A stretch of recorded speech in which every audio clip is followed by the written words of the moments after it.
Hey, I'm Sid. I work in the design system team at GitHub, and I want to talk about walking the fine line between flexibility and consistency. So let's start directly with code. I have this alert that I've been looking at other design systems for inspiration, for API ideas, all of that. And I was looking at this alert and trying to build it with Shopify's Polaris and Material UI's component library. So this is kind of how they differ. So with Shopify, they call it a banner. So you render a banner and then it takes a status, in this case status critical, and it takes a title. So it takes these props as config, right? So the title doesn't go in the child, it goes on the component as a prop. And then you have the action, and you only say what is the action and what is the content that go inside the action. You don't really get to pick the action per se. And the component takes care of where it's rendered, how it's rendered, what color, the border, all of that. So this is an example of a config API, which is very tightly controlled. And in fact, if you try, I played around with this where I tried to give a style tag, I tried to give it different class names. It doesn't accept any. This is what you get. And then when I tried to build the same thing with Material UI, they had a severity as well. They call it error not critical, which is all the same. But you could give it any icon you want. So I was able to import an icon from the material icons and pass it. I could also give it different styles. So I could customize the border, and for the contents inside, I had to take the alert title, which they export, and take a button and try to make the button look exactly the way I wanted. Plus the space in between, I had to do it with the margin in between the components. So that's just like a tiny example of how the flexibility can be so different between two components. Like if you compare the API of these, the Shopify one is super tightly controlled versus the Material UI one is you can customize basically anything you want. And that kind of brings us to like this line or the spectrum of flexibility where Polaris is probably somewhere here. So it's very opinionated. It's built for Shopify. It's not built for everyone. It has a very strict API, and that leads to predictable and consistent outcomes. When you use that banner, you know exactly what's going to come out. But then it could become rigid and restricting for experimentation or different use cases. Sorry. On the other hand, the Material UI one is probably somewhere on the right edge, maybe even all the way there. And that's because it's open source. It has an extremely flexible API because it has no context of where it will be used. So it needs to be flexible so that you can fit it in the product that you're building. And then, of course, with so much customization, it can become messy and fragmented because, well, the component library doesn't have a lot of design decisions baked in. All of those lie in the product side of things. So taking this, it kind of like what is right for you? Where should your component library fall into the spectrum of flexibility? And the answer is that it kind of depends, doesn't it? Always. So, but this is what it depends on. It depends on, is your component library built for a brand or is it built for open source, which is like everyone? What's the design culture in the brand that you work for? Is it consolidated with a small group of designers, or is it a bunch of independent teams that operate pretty much on their own? And even what's the maturity of the products that you're working on? Do you have established patterns, or is it still early and it's more experimental, still playing around to find those patterns? So the answer then basically is it depends, right? Thank you for coming to my talk. Bye bye. But no, I tried to use these and try to apply them to this component. This is an action list component inside an overlay, and you'll see this spread across GitHub. There's a lot of variations of this, but this is a pretty involved component. So it has a bunch of variations, and this is some of them. So you see this on a repo page just to the side. You see this as options in a drop down. You see these as in the releases panel. This is the releases one. You also see them as trying to select assignees or reviewers. So there's a lot of range in this component. And I was trying to figure out what should the API look like, how controlled or flexible should it be. And let me take you through that journey so that I can quantify what does it depends means. So let's do this API exercise from the start. I'm building this action list. This is the issues page. And quick warning for you. None of these designs are actually production designs. These are all from an exploration. So if it doesn't exactly match the aesthetics of what you see on github.com, that's actually intentional. This is all an exploration. Okay, that out of the way. This is the menu that you see, and you can, it has some styles. I think it has some keyboard interactions. Yep, there you go. So to make this menu, let's see, the simplest menu over here could be you have an action list and you just pass it items, and the items are these options that you render, right? So and then on select you do something with it, so you can call your own action depending on the string, but it feels a little weird to do these actions based on just like the string content. Like if you say Kshetrapal, this is what you get in return, so it feels weird to just act on a string. So maybe something like this is better, where it's a config, it's an object, and then you can pass in your on select. So depending on the copy of that, you can also pass it what the selection should be. And that feels decent. So we move on to the next use case, where not all of these have the same actions. So some of these are based on action to, like taking it outside. Some of these are about the content itself, so edit and delete. And this is third, which is, it's a report, it's a moderation thing. So we want to separate them with dividers. And now, what should the divider API look like? So I thought about it and I was thinking, we already have text. Should it be like a secret text, like a very specific text that you give? Like if you give me underscore divider, then I know how to put a divider. Or maybe it shouldn't do that at all. Maybe it should be a type, right? And all the other ones are type row, and this is type divider. But then of course, like, is it small case divider, is it uppercase divider, all of that. So maybe you should import it from the action list. And then it's just a value on the object. So it's action list.divider type. And if you're already doing this, then maybe this is just action list.divider, where, action list divider is an object that is an internal detail that knows how to render the divider. So this feels like a good balance, where we're hiding the implementation detail of divider. Nobody needs to know there's a type divider. All you do is put an action list divider there. Feels good. Okay, moving on. Next use case. Some of these are destructive. So delete comment is a destructive thing. We wanted to have a different, scarier style. Could be as simple as adding a variant. So everything is variant default or variant subtle. And this one is variant danger. Seems to fit well. Let's move on. Now, on the right side of the issue, you'll see all of these options. You have labels, you have assignees, you have reviewers. Let's start with labels. So if you look at labels, it kind of is similar. It's an action list with options that you can click, but the difference here is that it has a circle, the label color. So to begin with, I'd say, let's just put all the items here. There's a text, there's an on select, and there's a label color. So because I only have text here, I need something to qualify that there should be a circle. So I'm putting this special smart key here, which is called label color. And if you pass it a hex value, it knows that it has to render a color, render a circle with that color. And it takes care of what should be the margin, what should be the gap between the color and the text. Seems smart.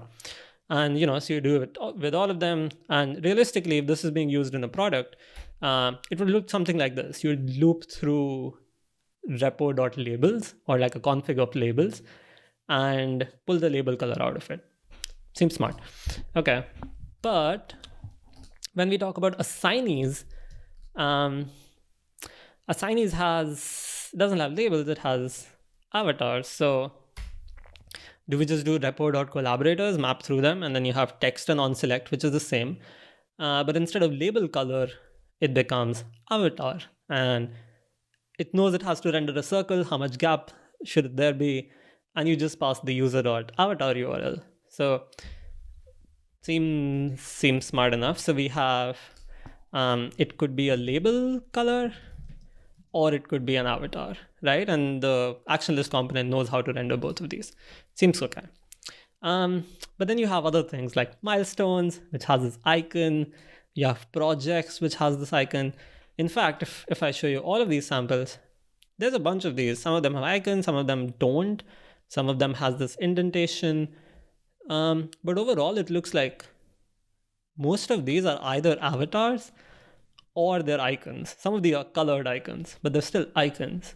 So maybe we just need to know if it's a label or a avatar or an icon.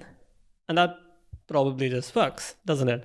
So for an icon use case, maybe we just import an icon from our icon library and pass it on. So milestones know how to render an icon. But what happens if you give it an avatar and icon both? I'm not saying people are actively trying to do this. They're trying to break something.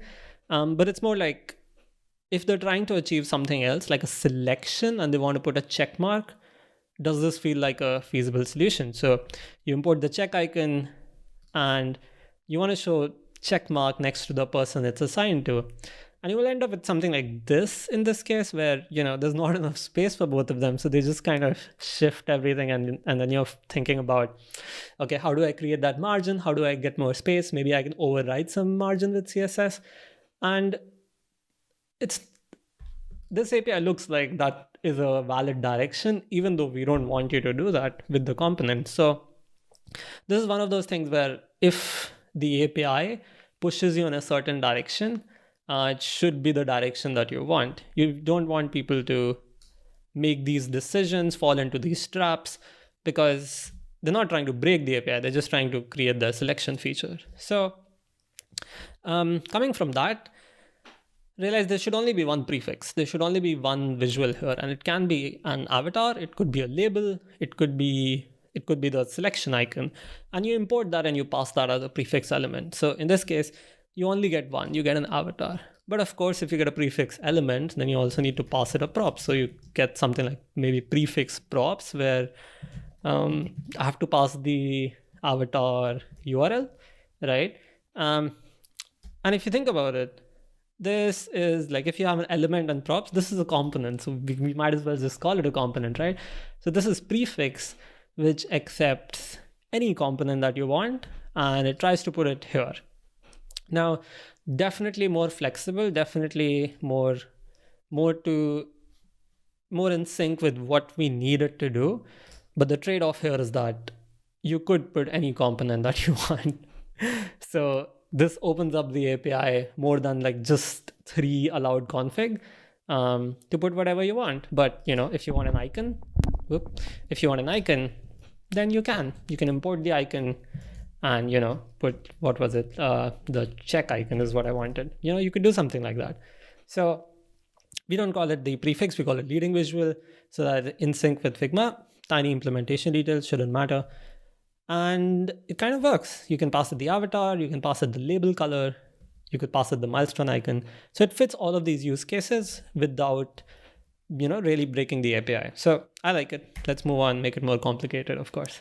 So looking at this, so you see labels, actually assignees, has this, we show the name of the assignee right next to their handle, and it has a different text style, and it shows up inline, versus label over here, you can put a lot more text into it and it shows in the next line.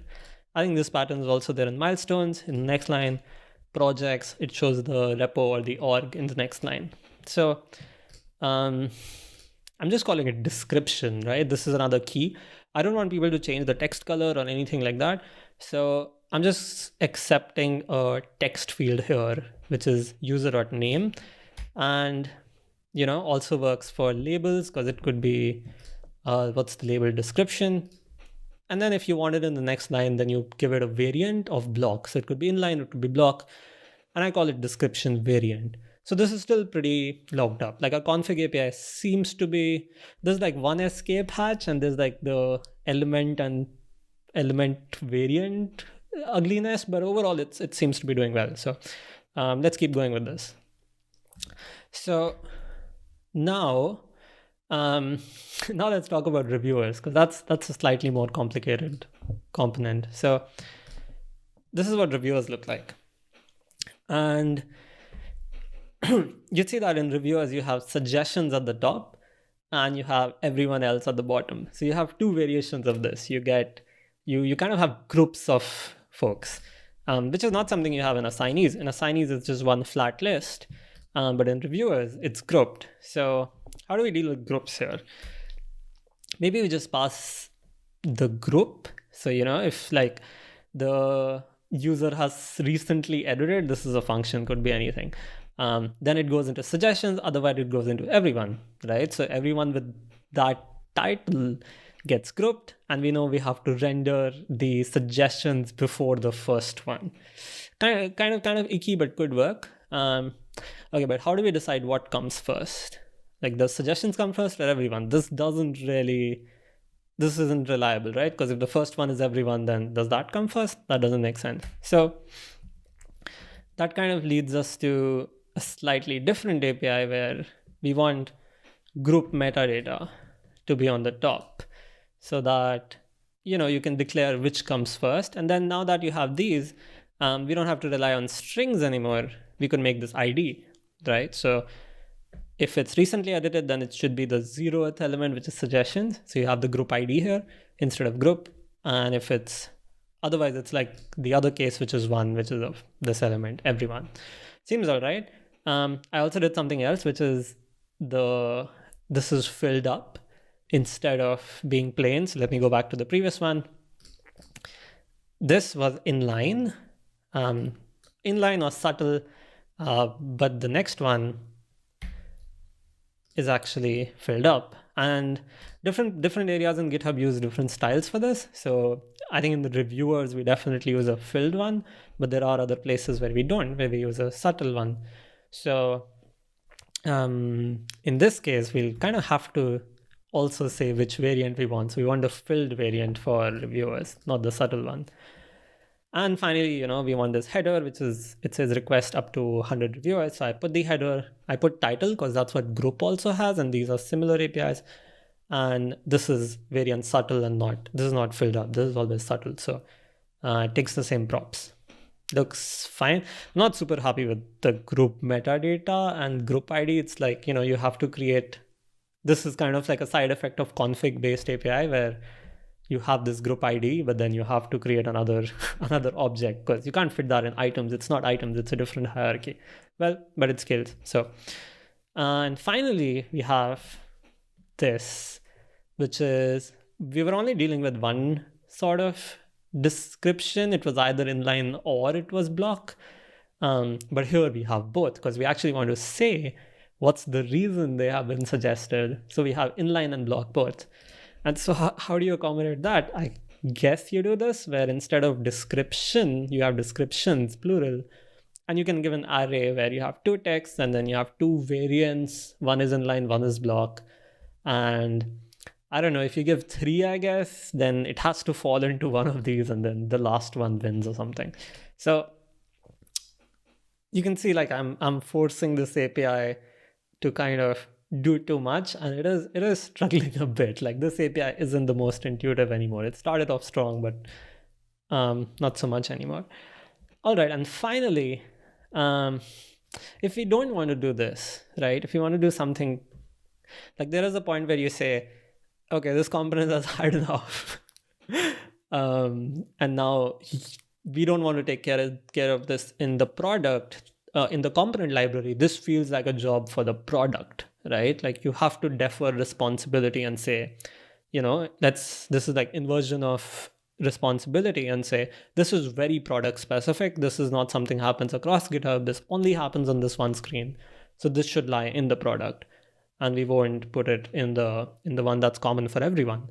So for that, you need to enable some sort of way that they can do this. And I imagine it kind of looks something like this, where the item list accepts something like a render item function, right? This is like a render prop function.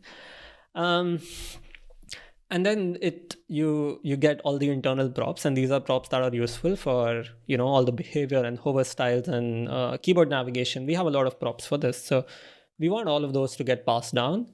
But then inside it, as long as you pass all the internal props, you can decide however you want to render this. So as long as you use the right primitives, where you use the same avatar that we use and the same text color and text size for this, everything would work out. And this is an approach that a lot of component libraries take, where they have an escape hatch, where if things get too crazy, you are allowed to fork out of it and everything's fine. Not a super big fan of this approach, because it kind of just deferring the responsibility, and I'm a bit scared of what happens inside this internal props if it's applied correctly.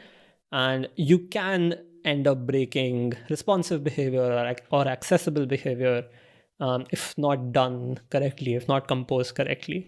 So you can end up building components that don't follow the guidelines, even though you've taken all the building blocks of the guidelines.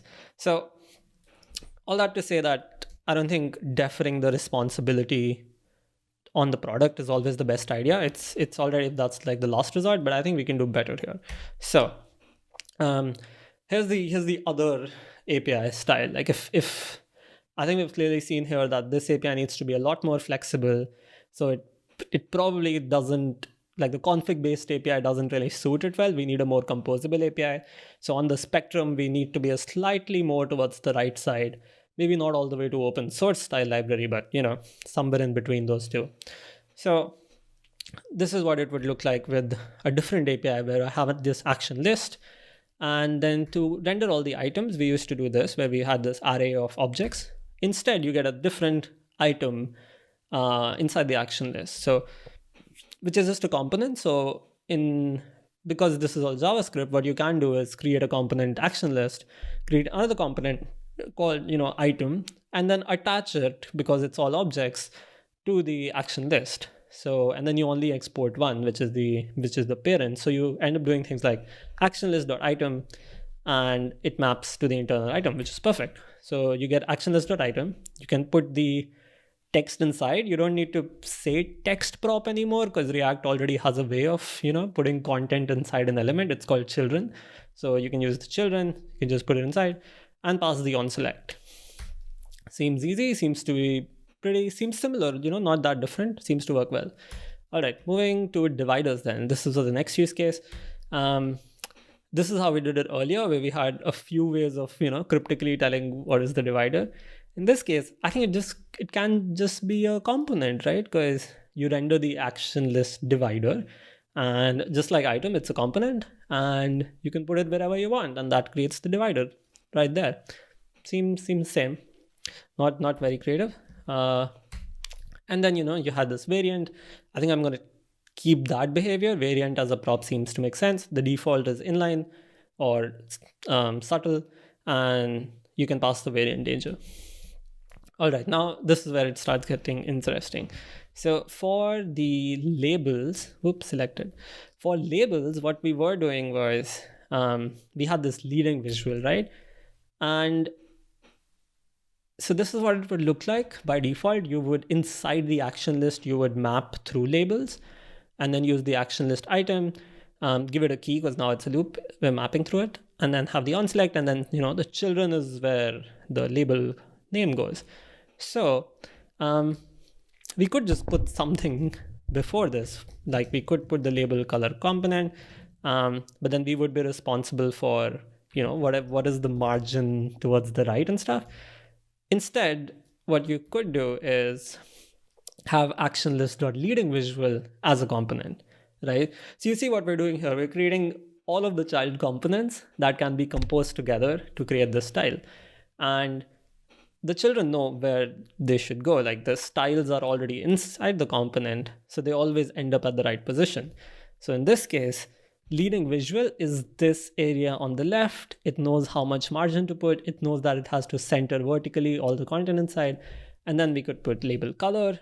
If it's the collaborators list, if it's this list, then we know that, we have to put the avatars inside. And if we have, let's see. Okay. So if we have the milestones and projects, it kind of looks very similar. So moving on to description, because that seems like the very next.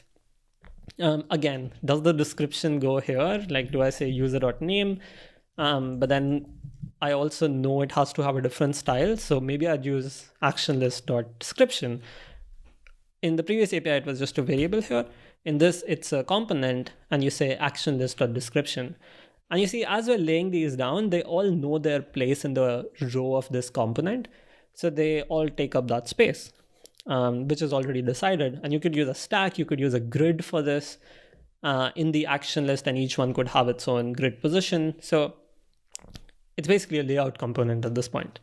And you could put anything inside description, which is a bit scary, because in the previous API, you could say this is only a text. It cannot be anything else. Over here, you have children. So can children be something else? Not necessary. You can actually... Oh, I skipped the slide. Okay. Let me come back to that point. But labels, remember, they have to be block variants. Well, we already have a description. So we have a place where we can put that prop, which would be variant block. So that's done.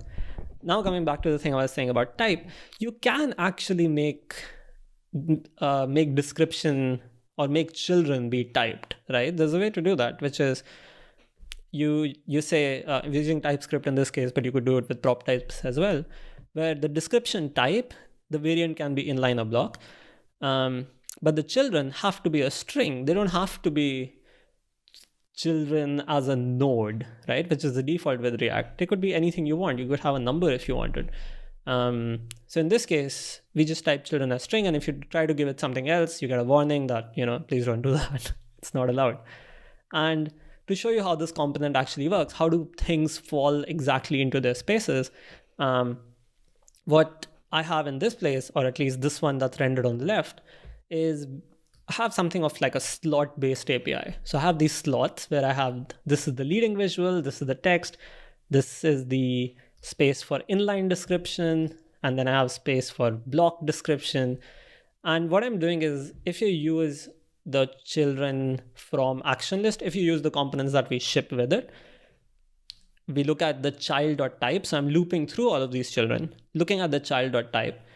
And if there are things that we already identify, then I fill the slot. So for example, the leading visual, if the component type is actionlist.leading visual, which we ship, it goes into the slot of leading visual. So if you try to pass multiple leading visuals, well, I guess the last one wins, and that's totally fine. It kind of shows that it only accepts one. And we have the same thing for description. If it's description and it's a variant block, it goes into block description, otherwise into inline. And everything else goes into the text, right? So the text part over here is something I have an array. So you could put multiple text blocks over there if you wanted. And that's the only free form here. Everything else is typed and has a place, but the middle area is something that you could put anything. So that's the one we keep free. And then I have some selection state as well, which, I don't need to show you just yet. But other than that, it's your good old component. It renders a slot. If there is nothing in the slot, it renders nothing. It just goes empty. But I'm using Flexbox. You can use grid. It's a layout thing. So slots as an API choice.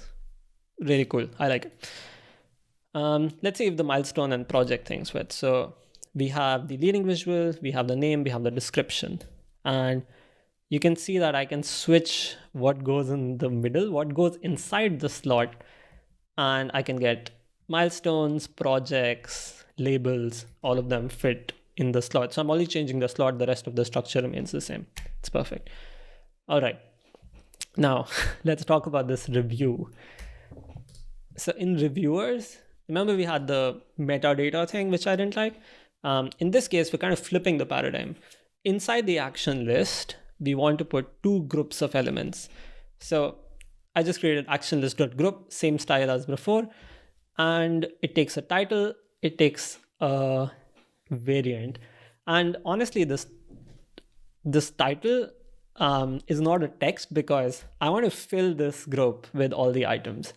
So the group has children, and the children are actually action list items. So I can map through suggested folks and put them here, and I can map through everyone else and put them in the second group.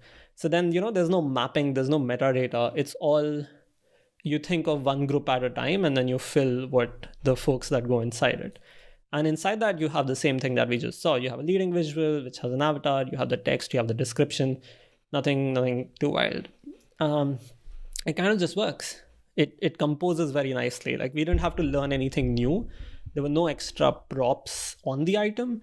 The only new API was for group, and it's all self-contained. So you see that we're taking different paths and we're composing them with each other, and they seem to fit really well from an API standpoint. Finally, remember we had these two descriptions. One is inline, one is block.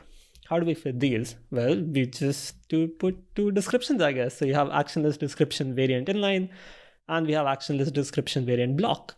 And both of these just sit next to each other. And, it doesn't really matter what order you give them in, because we have the slots, and the slots have the specific space to go in. So yeah, you could just put two descriptions if you wanted, and it works pretty nicely. All right, finally, I made a header component which takes the title and the variant. Again, I wanted to put the title inside because, React has a way of putting children. But so that it stays consistent with the group API, I kind of followed title and variant instead of putting inside. Tiny choice though. All right, so now if we compare, this is what it looked like in the group metadata. In the previous config API, where you had the group metadata, you had to match it with the group ID. We had to kind of do this escape hatch render for the descriptions.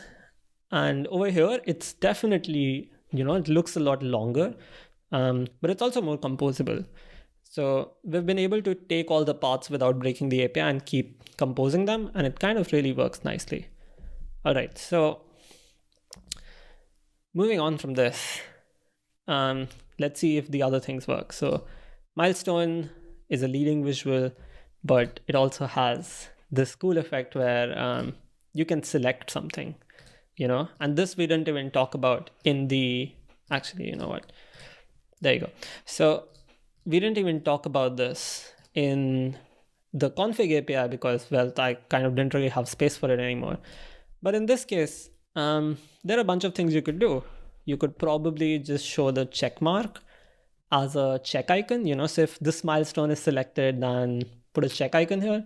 But we also want this space to be opened up, right? Because we want these to be aligned. We don't want these two to be left aligned and then have no gap.